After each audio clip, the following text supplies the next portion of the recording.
بڑے آدمی تھے نا حضرت عمر فاروق، تو آخری وقت میں جب آپ کو زخم لگ گیا تو لوگوں نے آپ کی تعریفیں کی کہ آپ بہت بڑے ہیں، آپ نے بڑی خدمت کی، تو حضرت عمر کہنے لگے مجھے اپنی غلطیوں کا بھی احساس ہے اور تم میری تعریفیں کر رہے ہو۔ یہ جملہ دیکھیں، فرمانے لگے مجھے زیادہ اجر کی ضرورت نہیں، بس دعا کرنا میری نیکیاں اور میری غلطیاں برابر برابر ہو جائیں اور رب مجھے معاف کر دے، بس چونکہ مجھے اپنی کمزوریوں کا بھی احساس ہے۔ یہاں یہ معاملہ ہوتا ہے کہ لوگ جب غلطیاں کر رہے ہوتے ہیں، ظلم کر رہے ہوتے ہیں، زیادتی کر رہے ہوتے ہیں، تب وہ سمجھتے ہیں کہ ہمیں تو کوئی دیکھنے والا نہیں۔ میرا اللہ قرآن حکیم میں فرماتا ہے وَلَا تَحْسَبَنَّ اللَّهَ غَافِلًا عَمَّا يَعْمَلُ الظَّالِمُونَ، فرمایا ظالم جو کام کرتے ہیں ہرگز نہ سمجھنا کہ اللہ ان کے کاموں سے بے خبر ہے، وہ وقت کا انتظار کریں۔ وَلَا تَحْسَبَنَّ اللَّهَ غَافِلًا، گمان نہ کرنا، ہرگز گمان نہ کرنا کہ اللہ غافل ہے۔ يَعْمَلُ الظَّالِمُونَ، ظالموں کے کاموں سے، جو زیادتیاں لوگ کرتے ہیں، جو ظلم و ستم لوگ کر رہے ہیں، جس نے اپنے بچے کو پیسوں کے زور پر کسی غریب کے بچے کا میرٹ پیچھے کر کے اپنے بچے کا داخلہ کرایا ہے اور مبارکیں بھی وصول کی ہیں، تو لوگوں کو تو نہیں پتا کہ اس نے پیسے دے کے داخل کرایا ہے، پر رب تو غافل نہیں نا اس کام سے، اللہ کو تو پتہ ہے۔ جس نے اپنے بچے کی نوکری بہت سارے لوگوں کا میرٹ پیچھے کر کے پیسے اور سفارش کے زور پر کرائی ہے، تو مالک کو تو پتہ ہے، لوگوں سے اس نے مٹھائیاں وصول کر لیں، تختیاں بھی لگوا لیں، شور بھی ہو گیا، لیکن اللہ تو جانتا ہے۔ وَلَا تَحْسَبَنَّ اللَّهَ غَافِلًا عَمَّا يَعْمَلُ الظَّالِمُونَ، لوگ غافل ہو سکتے ہیں، رب غافل نہیں ہے، گمان بھی نہ کرنا۔ جس بندے نے اپنا مقدمہ وکیلوں کی فیسوں کے زور پر جیت لیا ہے اور غریب کچہری سے نکلتے وقت کہہ رہا تھا کہ غریبوں کو انصاف نہیں ملا کرتا، تو چلو اخبار میں تو خبر تیری فتح کی آ گئی، پر رب تو غافل نہیں ہے نا۔ ایک عدالت قیامت کے میدان میں بھی تو لگے گی نا، وہاں بھی تو ڈھیر سارے انصاف ہونے ہیں نا۔ جس شخص نے کسی کی زمین پر قبضہ کر لیا ہے اور سامنے والا مجبور تھا، تنگ دست تھا، کمزور تھا، وہ اتنی نہیں رکھتا تھا کہ وہ بندوقیں اور پسٹل اور گنڈے اور بھتہ خور بندے لے کے آئے اور اپنا قبضہ چھڑوا لے، تو نے لے لیا، ہو گئی بات، لوگوں کو تو نہیں پتا، پر رب تو غافل نہیں ہے نا۔ میرے رسول پاک صلی اللہ علیہ وسلم نے فرمایا جس نے کسی کی زمین پر ایک بالشت قبضہ کیا، قیامت کے دن اللہ تعالیٰ ساتوں زمینوں کا توق بنا کے اس کے گلے میں ڈال دے گا، اس کی گردن ٹوٹے گی، جھکے گی، وہ کہے گا مالک یہ تکلیف تو فرمایا دنیا میں تجھے شوق پڑا تھا نا زمینوں پر قبضے کا، تو رکھنا ساری ہی اپنے پاس، کرنا کنٹرول۔ لڑ لڑ کے تھک گئے، حالات خراب ہو گئے، بہنوں کے حصے کھا گئے، پڑوسی اگر مجبور تھا تو بیچنا چاہ رہا تھا تو اس پر سٹے لے کے آ گئے کہ یہ کسی اور کو بیچ نہ سکے، دے تو مجھے ہی دے۔ قانون کو کٹ پتلی بنا کر اپنے ہاتھوں میں کھلواڑ کیا، مستقل بنیادوں پر پکے پکے قانونی مشیر رکھ لیے، سمجھا کہ دنیا کو تو پتہ نہیں چل رہا۔ تو وَلَا تَحْسَبَنَّ اللَّهَ غَافِلًا عَمَّا يَعْمَلُ الظَّالِمُونَ، رب تو ظالموں کے کاموں سے بے خبر نہیں ہے، اللہ تو بے خبر نہیں۔ بڑا کچھ لوگوں نے کیا، بڑا کچھ کیا، بڑی بڑی زیادتیاں پس پردہ کی، بڑے بڑے حقوق پہ ڈاکے ڈالے، بڑا کچھ ہی ہوا، لیکن پھر آرام کی نیند سو گئے۔ پھر نے سوچا کوئی سوال جواب نہیں، کوئی بات نہیں، کوئی پوچھنے والا نہیں، تو مٹی دیں تے مٹی رہنا ہی، ایمی کا دی بلے بلے، اج مٹی دے اتے بندے آتے کل مٹی دے تھلے۔ بعض لوگوں کو بات کرنے کا سلیقہ زیادہ آتا ہے، پنچایت میں جیت جاتے ہیں۔ بعض لوگ وکیل مہنگا لے لیتے ہیں، ویسے وکیل مہنگا ہوتا کیوں ہے؟ وکیل کے مہنگا سستا ہونے کی وجہ کیا ہے؟ قانون آئین تو ایک جیسا ہے نا، دلائل تو قانون کے اندر ہی دینے ہیں، کتابیں سب نے ایک جیسی پڑھی ہیں، ڈگری بھی سب کے پاس ایک ہی ہے، ایک ہی ملک ہی ہے، تو یہ مہنگے سستے کا کیا مطلب ہے؟ وکلاء کے زور پر مقدمے جیتے جاتے ہیں، وکلاء کے زور پر۔ اور اگر خبریں ایسی بھی ہوں کہ بعض عدالتیں بھی پریشر قبول کرتی ہیں، بعض ادارے بھی پریشر قبول کرتے ہیں، پھر ملک نہیں بنا کرتے، پھر صرف کشتیاں لڑی جاتی، صبح سے شام تک کشتی لڑو اور شام کو کہنا کہ نہیں رزلٹ ٹھیک نہیں آیا، جو ریفری تھا، جو امپائر کھڑا کیا تھا، اس نے کہا نہیں یہ کھیل دوبارہ ہوگا، سویرے پھر شروع کر دو، ٹھیک ہے۔ باہر جو لوگ ہیں بیچارے وہ اپنی جگہ پہ ہیں تو ہیں، ختم ہو گئی بات۔ آپ دیکھ لیں ہمارے ملک میں جتنے بھی سنجیدہ فکر لوگ ہیں وہ زیادہ پریس کانفرنسز نہیں کرتے، وہ زیادہ شور شرابہ نہیں کرتے، کچھ پکے لوگ رکھے ہوئے ہیں جن کی ڈیوٹی چرب زبانی ہے، جن کی ذمہ داری ہر وقت آنکھ کو بھڑکا کے رکھنا، جن کے ذمے یہ کام لگایا جاتا ہے، سوائے اس کے انہیں کچھ بھی نہیں آتا، صرف اتنا ہی جانتے ہیں کہ ہم نے سامنے والے کی پگڑی کو کیسے اچھالنا ہے۔ تو کبھی بھی کسی موقع پر بھی کسی کی ایک پائی بھی ظلمن کبھی بھی اپنے قبضے میں نہ لیں۔ یاد رکھنا رزق زیادہ ضروری نہیں ہوتا، رزق برکت والا ضروری ہوتا ہے، تھوڑا ہو لیکن اس میں برکت ہو۔ کثرت سے کام نہیں چلتا، برکت سے کام چلتا۔ بہت پیسے ہوں لیکن ان میں برکت ہی کوئی نہ ہو، آتے بھی جا رہے ہیں اور جاتے بھی جا رہے ہیں، کوئی سمجھ نہیں آ رہی۔ تو ظلم اور زیادتی اور جبر ہمارے ہاں یہ دور بدل گیا، میڈیا لوگوں کی جیب میں آ گیا، آسانی ہو گئی، سیٹلائٹ کا سسٹم آ گیا، دور دراز کونوں میں لوگ اپنی بات لوگوں تک پہنچانے کا ذریعہ حاصل کر سکے، ساری آسانیاں ہو گئیں، ہر چیز لوگوں کو میسر آ گئی، تیزی ہو گئی، لیکن سچ پھر بھی نہیں عام ہو سکا، حقیقت پسندی کے دعوے لوگوں نے پھر بھی نہیں کیے۔ اگر کوئی چیز عام ہوئی بھی تو وہی جھوٹ، وہی بددیانتی، وہی ظلم و ستم۔ آپ دیکھ لیں کوئی ایک کیس بھی کبھی آتا ہے میدان میں، ایک کیس بھی، اور 4 دن اپنی فیس بک کی بات بڑھانے کے لیے اس پر شور بھی کیا جاتا ہے، پھر وہ دب جاتا ہے، پھر اس کے بعد وہ قصہ پارینہ ہو جاتا ہے۔ جب ظلم حد سے بڑھ جاتا ہے پھر انسان کا اپنا وجود بھی اس کے لیے باعث عار بن جاتا ہے۔ ابن حجر کہتے ہیں کہ ایک شخص کو میں نے ایک مقام پہ دیکھا، وہ میرے علاقے کا تگڑا بندہ تھا، سیاںا بندہ تھا، مالدار تھا، کیا کہتے ہیں پنجابی میں ڈنڈی پٹی بڑی قائم تھی،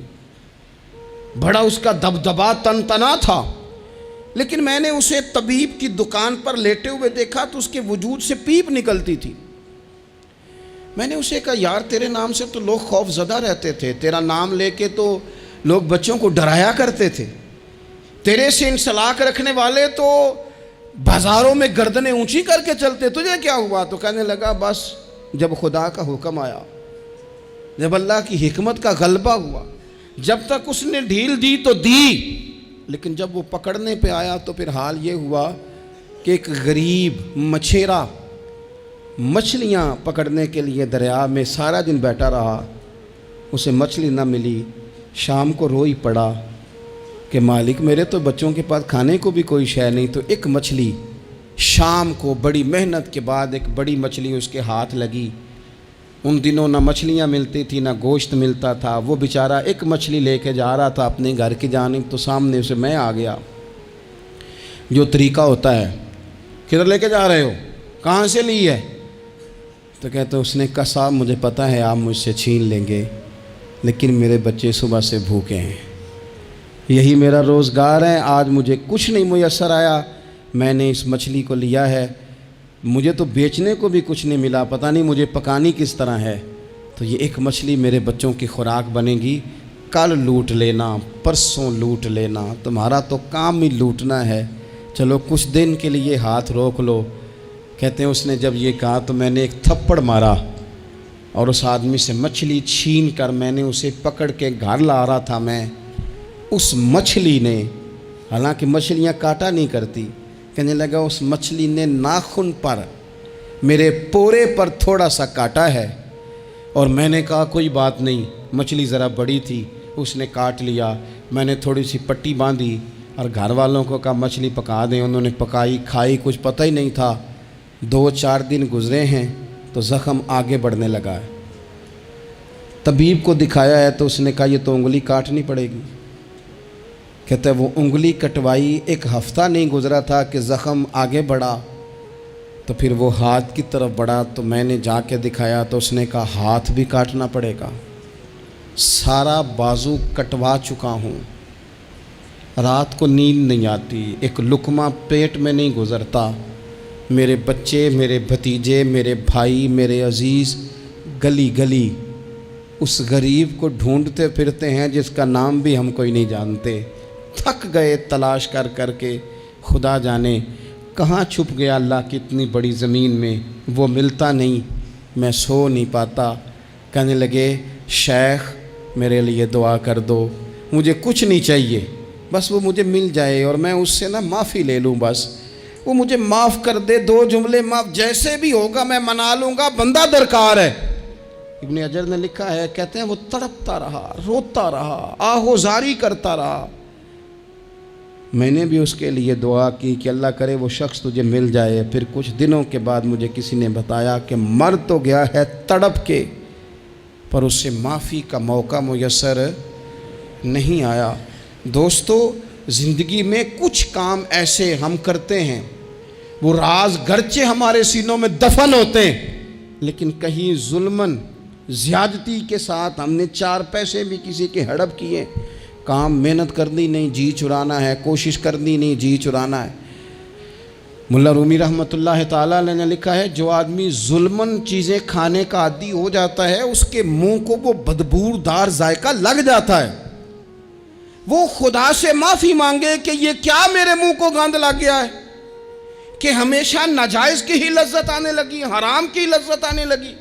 اسے پھر وہ حلال کا ذائقہ ہی نصیب نہیں ہوتا۔ اپنی زندگی میں جائز پیسہ، رزق حلال، طیب، طاہر، صاف ستھرا، کبھی ظلم نہ کریں، کبھی زیادتی نہ کریں۔ کبھی حضرت سعد بن ابی وقاص رضی اللہ تعالیٰ عنہ کچھ بانٹ رہے تھے، تو ایک شخص نے آ کے کہا، یہ بخاری میں آپ کو ملے گا، اس نے آپ پر 3 الزام لگائے۔ کہنے لگا ایک تو آپ جہاد پہ نہیں جاتے حالانکہ بڑے مجاہد تھے، دوسرا آپ بانٹنے میں احتیاط نہیں کرتے، تیسرا جناب آپ غریبوں کو ترجیح نہیں دیتے۔ 3 الزام اس طرح کے اس نے آپ پہ لگائے، ناانصافی کا، معاذ اللہ، جنگ پہ نہ جانے کا۔ اب حضرت سعد بن ابی وقاص کو بڑی تکلیف ہوئی۔ بد دعاؤں سے بچنا چاہیے۔ حضور نے نام لے کے کہا مظلوم کی بد دعا سے بچنا۔ دکاندار کپڑے دیکھ کے اہمیت دیتا ہے، کپڑے دیکھ کے، اگر دکان پہ چڑھنے والا مہنگے کپڑے پہن کے چڑھا ہے تو اٹھ کے کھڑے ہو کے مال دکھاتا ہے، اگر کپڑے پھٹے پرانے ہیں اور خاتون نے جو گود میں بچہ اٹھایا وہ بھی غریب ہے تو کہتا چل چل، انہیں خریدنا کچھ ہے نہیں۔ یہاں سے ظلم شروع ہوتا ہے، یہاں سے بندہ دیکھ کر لوگ اس کے ساتھ رویہ اختیار کرتے ہیں، بندہ دیکھ کر، میری غربت نے کیا مجھ کو زمانے میں بدنام، تیری دولت نے تیرے عیب چھپا رکھے۔ حضور فرمانے لگے مظلوم کی بد دعا سے بچنا، جب وہ اپنے ہاتھ اٹھاتا ہے نا رب کی بارگاہ میں، تو پھر آسمان کو بھی حکم ہوتا ہے تو درمیان میں ہٹ جا، کوئی شے نہ آئے اسے سیدھا اللہ کی بارگاہ میں پہنچنے دے، ہٹ جاتی ہے ہر چیز۔ مظلوم کی بد دعا سے بچو۔ حضرت سعد عزت دار آدمی تھے، لوگ عزت داروں پر بھی ظلم کرنے سے باز نہیں آتے، حضور کے غلام تھے، نبی پاک کے سچے سچے صحابی تھے، اس نے جھٹ سے منہ کھولا الزام لگا دیا، سوچا سمجھا ہی نہیں کہ میں اس شخص کے بارے میں بات کر رہا ہوں جس کی صبح اور شام میں حضور کے ساتھ وفا کرتے گزر گئیں، بخاری میں موجود ہے۔ ظلمن بات کی، ظلمن، کہنے لگا نہ جہاد پہ جاتے ہو، نہ مال غنیمت انصاف سے بانٹتے ہو، نہ عدل کرتے ہو، الزامات لگاتا۔ حضرت سعد چپ کر گئے۔ کئی دفعہ نفیس آدمی وہ اس کو تکلیف ہوتی ہے وضاحت دیتے بھی کہ میں وضاحت دوں، اب یقین کریں وضاحت دیتے بھی تکلیف ہوتی ہے۔ حضرت سعد بن ابی وقاص خاموش ہو گئے، چپ کر گئے۔ لیکن اس وقت سے ڈرنا چاہیے جب کوئی اپنا مقدمہ رب کی بارگاہ میں پیش کرے، رات کو اللہ کے حضور شکایت کرے۔ حضرت سعد بن ابی وقاص نے 3 دعائیں کی اس کے لیے، دعائے ضرر، بد دعائیں دی 3۔ کون سی؟ کہا اے اللہ اس کی عمر لمبی کر دے، اے اللہ اس کا فقر بڑھا دے، تیسرا کہا اے اللہ اسے فتنوں میں مبتلا کر، اس نے مجھے اذیت دی، تکلیف دی، میں نے تو ساری زندگی وفاداری میں گزاری اور یہ مجھے کیا کہہ گیا جاتے ہوئے. ایک تابعی بزرگ ہیں، وہ فرماتے ہیں، اور بخاری میں موجود ہے، تابعی بزرگ فرماتے ہیں میں نے اس بوڑھے کو دیکھا، اتنی عمر لمبی ہو گئی تھی کہ بھویں جھک گئی تھیں، اور حال یہ تھا کہ مانگتا پھرتا تھا. ایک دفعہ روٹی کھاتا تو بھوک ختم نہ ہوتی، پھر مانگنا شروع کر دیتا. فقر لمبا ہو گیا. اور فرماتے ہیں فتنے کا یہ حال تھا کہ نہ اب خواہش تھی، نہ اس کے وجود میں اتنی طاقت تھی، لیکن راہ سے گزرتے معاذ اللہ ثم معاذ اللہ کسی خاتون کو چھیڑ دیتا، اسے جوتے پڑتے، اسے تکلیف ہوتی. تو جب لوگ اسے پوچھتے یہ تو کیا کرتا ہے، تو کہتا یہ حضرت سعد بن ابی وقاص کی دعا ہے جو میرا پیچھا کرتی. یہ میں نے ان پر ظلم کیا، زیادتی کی، الزامات لگائے، دل توڑا، یہ دعا ہے جو مجھے جینے نہیں دیتی. خدا را اپنے لہجوں پر، اپنے انداز پر تھوڑی توجہ دیں. ہم مطلب وہ جب ہمیں پتہ ہوتا ہے نا کہ یہ سامنے والا کمزور ہے، دو باتیں سن لی ہیں تو پھر ہم 100 سناتے ہیں، پھر ہم کئی 100 سناتے ہیں، پھر تو ماں بدولت باز آنے کو تیار نہیں ہوتے. کبھی بھی کسی پر ظلم نہ کریں، زیادتی کا مزاج نہ بنائیں، تکلیف نہ دیں. ہمارا وجود، ہمارا لہجہ، ہمارا اٹھنا بیٹھنا کبھی کسی کے لیے بوجھ کا باعث نہ بنے. ٹھیک ہے، بعض لوگوں کے شر سے ڈرتے ہیں، بعض لوگوں کی ضد سے ڈرتے ہیں، بعض لوگ رٹا بڑا ڈالتے ہیں تو رٹے سے ڈرتے ہیں، خاموشی سے نکل جاتے ہیں. اس کا مطلب یہ نہیں ہوتا. وہ حضور نے فرمایا مومن نرم دل ہوتا ہے، سامنے والا سمجھ لیتا ہے شاید بزدل ہے، اس کو پتہ ہی کوئی نہیں، وہ تو نرم دل ہے.